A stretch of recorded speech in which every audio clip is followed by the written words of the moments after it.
Assalamualaikum warahmatullahi wabarakatuh. Kita berjumpa lagi masih bicara tentang pajak.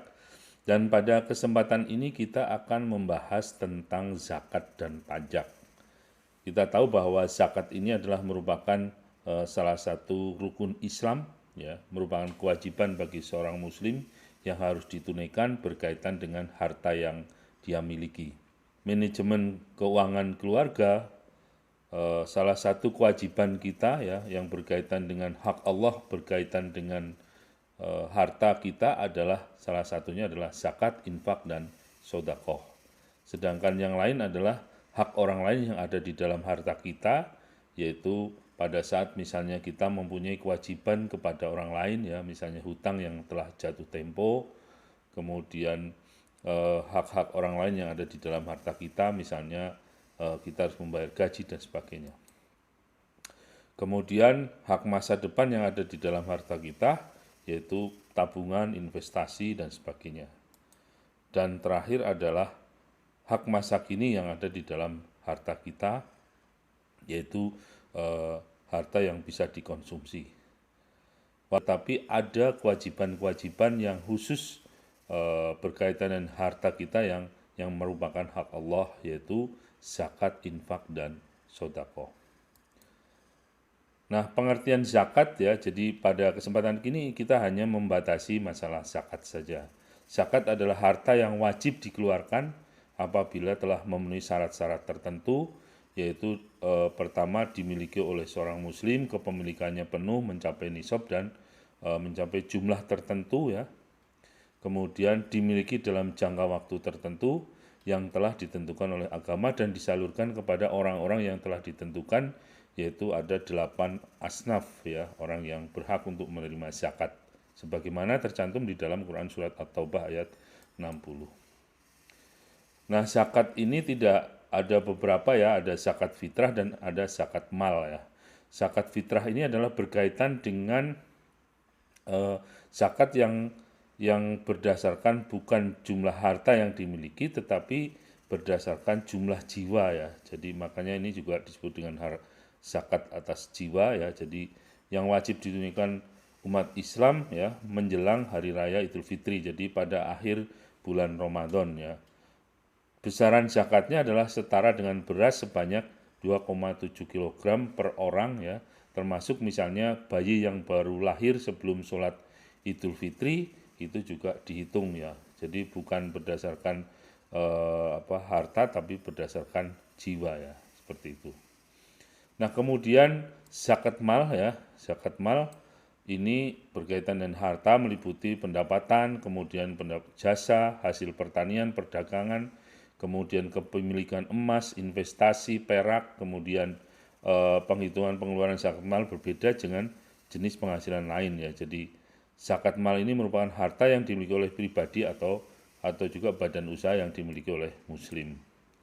Nah, jadi seorang muslim tentunya jangan berpikir bahwa ketika sudah melaksanakan zakat fitrah berarti dia telah memenuhi rukun Islam, sementara sesungguhnya dia mempunyai harta, ya, yang dimana di dalam harta itu ada yang merupakan hak Allah, yaitu berupa zakat mal. Nah, kemudian yang memperoleh zakat ini siapa, ya, kepada siapa zakat itu dibayarkan atau dibagikan, ya. Yang pertama adalah fuqara, ya, fakir, ya, yang mempunyai penghasilan tetapi tidak mencukupi. Miskin berarti tidak punya penghasilan, ya. Amil itu adalah petugas pengumpul atau pendistribusian, kemudian mu'alaf atau yang diharapkan sudah masuk Islam, budak, ya, untuk menebus diri, untuk merdeka, kemudian orang yang mempunyai hutang untuk penyambung hidup, kemudian fisabilillah adalah orang yang membela agama Islam, orang berdakwah pada Islam, atau ibnu sabil yang kehabisan bekal. Nah, kemudian hikmah dari zakat ini adalah menjaga harta kita, ya, kemudian menyembuhkan penyakit, ya, kemudian memperbanyak harta, mensucikan jiwa kita, mencegah bencana, dan merupakan bentuk ungkapan syukur kita kepada Allah atas harta yang kita miliki, karena sesungguhnya harta ini semuanya adalah milik Allah, sedangkan kita hanya diberi kesempatan untuk memanfaatkan saja. Jadi bentuk rasa syukurnya adalah dengan cara kita menunaikan zakat. Nah, kemudian ini adalah tabel zakatnya ya. Jadi kita lihat apakah masuk dalam kategori ini apa enggak. Nah, yang pertama adalah kalau kita yang pertama adalah zakat profesi dulu ya. Kalau misalnya penghasilan kita sudah di atas nisab ya, ada yang berpendapat nisabnya setara 653 kg beras ya. Kalau 12 kilo berarti sekitar 7,5 ya. Jadi kalau kita punya penghasilan 7 juta ya silahkan misalnya untuk hati-hatinya langsung dikenakan saja 2,5%. Nah, ini adalah zakat profesi. Nah, kemudian kapan saat membayar zakatnya adalah pada saat diterima, berarti tiap bulan ya. Besarnya adalah 2,5%. Jadi kalau gaji kita 20 juta ya, 20 juta kali 2,5%. 20 juta kali 2,5% itu 500.000 ya, misalnya seperti itu. Nah, kemudian kalau kita punya tabungan ya, punya tabungan berupa emas ya, selain emas yang dipakai untuk perhiasan ya, kemudian uang, kemudian punya deposito, kemudian punya surat utang negara, kemudian dan sebagainya ya, surat berharga, maka kita jumlah di dalam 1 tahun yang kita miliki selama 1 tahun, apakah lebih dari 85 gram senilai emas atau enggak.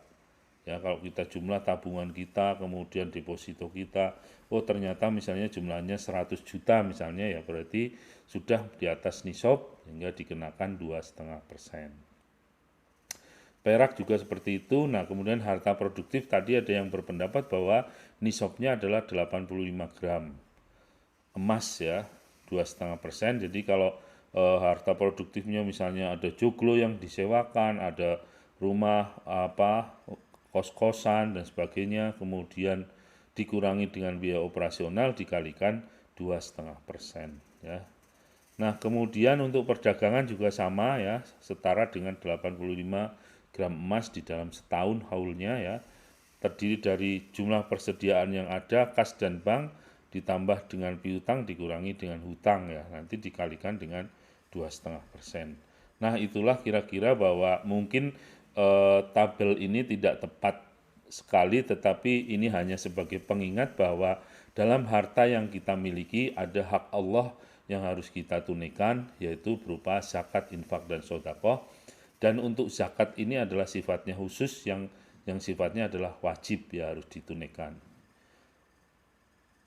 Nah, kemudian bagaimana zakat yang kita bayar ya itu bisa menjadi pengurang pajak ya. Kita lihat bahwa di dalam Undang-Undang PPH ya pasal 9 ayat 1 huruf G bahwa untuk menentukan besarnya penghasilan kena pajak maka dan seterusnya tidak boleh dikurangkan kecuali zakat yang diterima oleh badan amil zakat atau lembaga amil zakat yang dibentuk atau disahkan ya. Jadi bisa juga dibentuk misalnya oleh pemerintah berarti Basnas ya, atau disahkan oleh pemerintah. Jadi misalnya ada macam-macam ya, misalnya ada IZI, ada rumah zakat dan sebagainya ya. Yang kemudian mereka sudah disertifikasi oleh pemerintah. Atau juga sumbangan keagamaan bagi warga negara yang di luar non Islam ya, yang itu diwajibkan oleh masing-masing agamanya. Nah, ini boleh dikurangi sebagai penghasilan kena pajaknya itu bisa dikurangkan dari zakat. Jadi zakat itu nanti akan mengurangi penghasilan kena pajak, barulah di situ jadi penghasilan neto dari pekerjaan, penghasilan neto dari usaha dijumlah, kemudian dikurangi PTKP. Nah, mestinya kan penghasilan neto ya, penghasilan kena pajak ya. Nah, itu dikurangi zakat ya. Jadi seperti itu. Itu kalau untuk orang pribadi muslim ya. Nah, kalau untuk badan usaha yang dimiliki oleh muslim, maka zakat ini menjadi pengurang ya, berarti jadi biaya atau expense ya. Itu seperti itu. Nah, berarti kesimpulannya adalah bahwa zakat yang kita bayar itu mengurangi senilai seperti PTKP ya, berarti Artinya apa? Artinya bukan sebagai kredit pajak, tetapi hanya pengurang penghasilan bruto ya, atau penghasilan neto, kemudian dikurangi PTKP, baru dikurangi dengan zakat yang dibayarkan. Berarti efeknya adalah terhadap pajak ya, berarti prosentase zakat yang prosentase pajak dikalikan dengan zakat yang dibayar. Jadi berbeda kalau misalnya zakat ini sebagai kredit pajak ya, kalau sebagai kredit pajak berarti ya pajak terutang, baru setelah itu dikurangi dengan zakat dan kredit pajak yang lain. Tetapi kembali bahwa saya tekankan bahwa pada saat ini yang berlaku adalah bukan sebagai kredit pajak tetapi sebagai pengurang penghasilan kena pajak ya.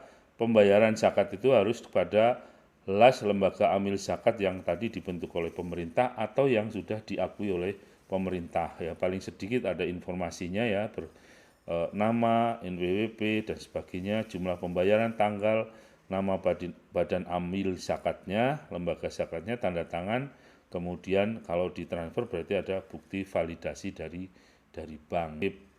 Pekerja atau pegawai ya, satu pemberi kerja, saran saya tidak perlu mencantumkan zakat yang dibayar. Kenapa? Karena nanti akan menjadi lebih bayar ya, karena lebih bayar itu harus dilakukan pemeriksaan bayar. Berbeda kalau misalnya SPT kita atau wajib pajak kita sebagai wajib pajak pengusaha, nah mungkin akan membantu. Baik, terima kasih, mudah-mudahan bermanfaat kembali bahwa ini adalah supaya kita mengingatkan bahwa ternyata kewajiban kita di samping sebagai warga negara harus membayar pajak, kita juga namanya berupa zakat ataupun kewajiban sesuai dengan agama kita masing-masing. Terima kasih. Wassalamualaikum warahmatullahi wabarakatuh.